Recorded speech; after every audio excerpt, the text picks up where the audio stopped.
Good morning, students. Today we are going to start our geography chapter number 7, manufacturing industries, first part. We get so many products from primary activities, and those all things which we get from primary activities are not utilized without processing, so they have to be converted into usable product. And the process by which these raw material, or we can say the things we get from primary activity, is converted into finished goods. Whatever process is needed to converting these raw material into finished good is called manufacturing. The processing of raw material into finished products such as cotton into cloth, sugarcane into sugar, wood pulp into paper, mineral oil into petrochemicals, this is called manufacturing. This manufacturing is done with the help of machines and suitable technology. But we all know about Industrial Revolution, which started in Europe in 18th century. From there, it spread all over the world. This revolution established a new relationship between human beings, machines, and natural resources. What is industry? Any economic activity which is associated with the production of goods is called an industry.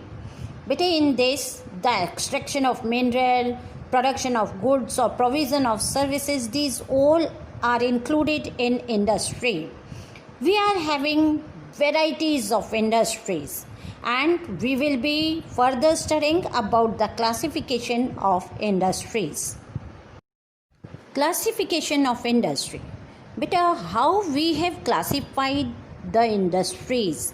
It depends on several factors, like availability of raw material, sources of power, water supply, availability of skilled labor, capital investment, market for manufactured goods and transport facilities, and also on ownership. So the classification is done into several groups. Let us talk about the first classification of the industry, and it is on the basis of raw material. On the basis of raw material, industries are classified into 5 types. First, agro-based industry.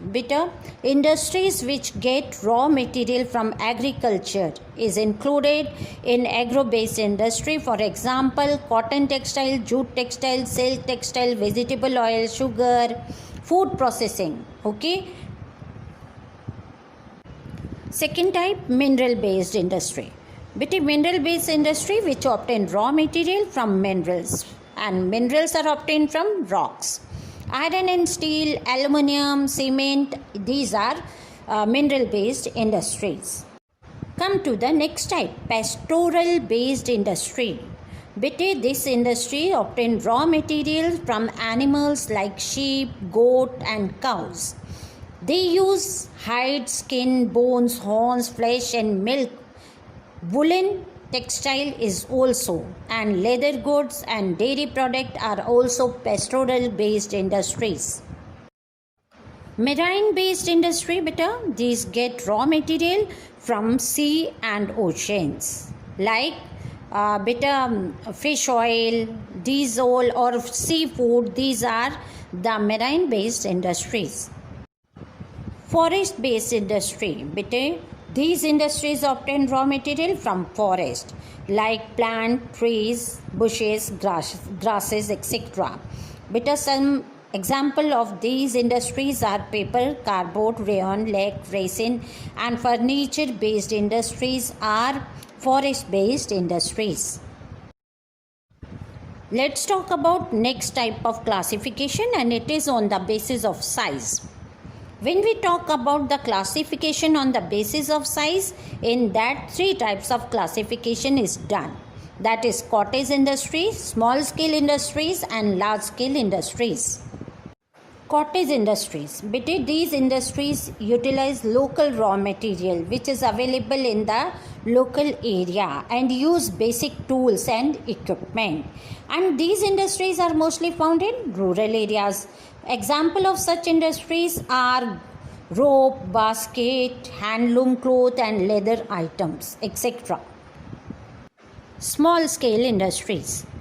Small scale industries use power driven machines and raw material is used or obtained from outside and goods are sold through traders. They are generally owned by an individual and employ a small number of laborers. And they produce cloth, paper goods, toys, furniture, machine parts, electrical goods, utensils and leather goods. Let us talk about large scale industry. Large scale industries use heavy power driven machines and lot of capital is required. Thousands of laborers are employed and it has a complex management system also.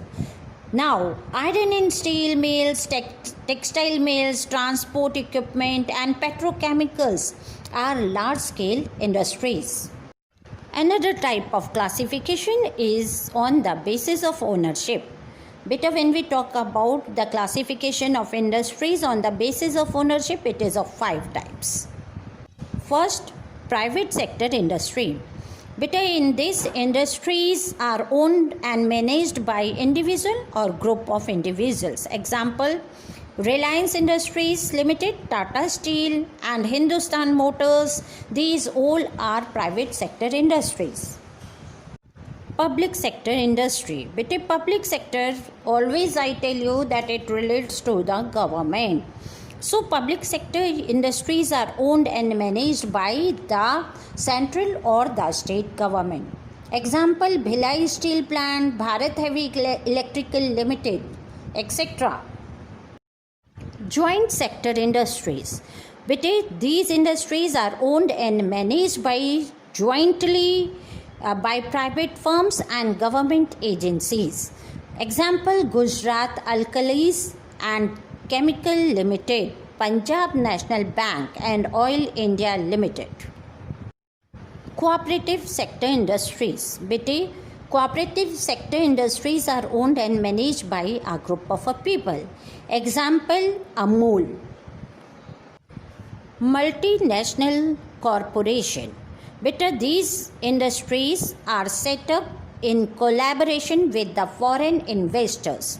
Such industries are owned and managed by members of 2 or more countries. Example, Maruti Suzuki India Limited and the Coca-Cola Company. Factors affecting the location of industries.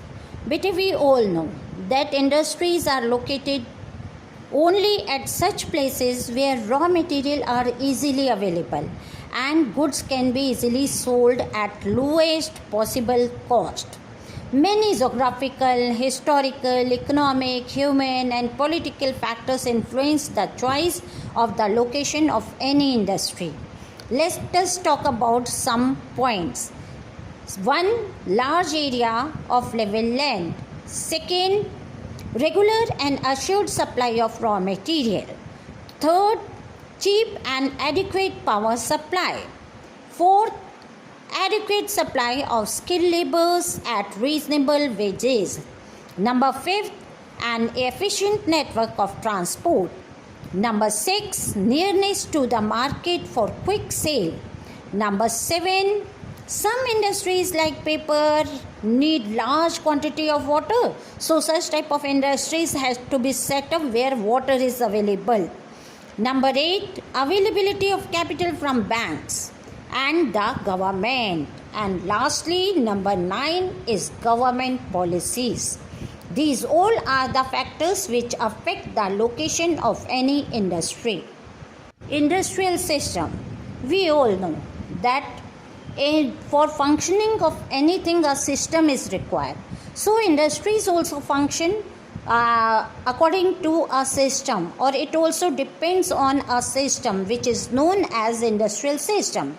And beta, this system consists of input, process and output. When we talk about input, it includes raw material, source of power, labor, cost of land, machinery, transport and other infrastructure. Let us talk about the processing. Beta, processes include a variety of activities which convert raw material into finished product. Third, output. The final finished product is output of any industry. That's all in the first part of this chapter. Thank you. Have a nice day.